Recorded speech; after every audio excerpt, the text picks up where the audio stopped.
अजित पवारांच्या विमान अपघाताबाबत आमदार रोहित पवार यांनी खळबळजनक दावे केलेत। अहमदाबाद अपघाताचा दाखला देत त्यांनी बारामती अपघातावेळी वैमानिकावर कुणाचा दबाव होता का असा सवाल त्यांनी केलेला आहे। त्याचप्रमाणे सखोल चौकशी करण्याची मागणीही रोहित पवार यांनी केलेली आहे। तर रोहित पवार यांनी ट्विट केलेलं आहे।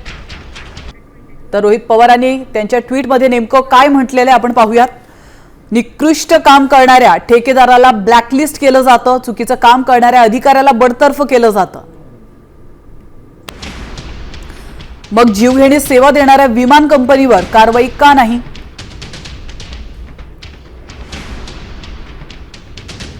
हाच न्याय VSR कंपनीलाही लावून आतापर्यंत गुन्हा दाखल करून कंपनीला टाळही लावायला पाहिजे होतं, पण तसं होताना का दिसत नाही हे न समजणारं कोडं आहे की कंपनीचा मालक आणि पार्टनर यांचं एवढं वजन आहे का, ज्यामुळे सरकारही त्यांच्यावर कारवाईला घाबरत आहे,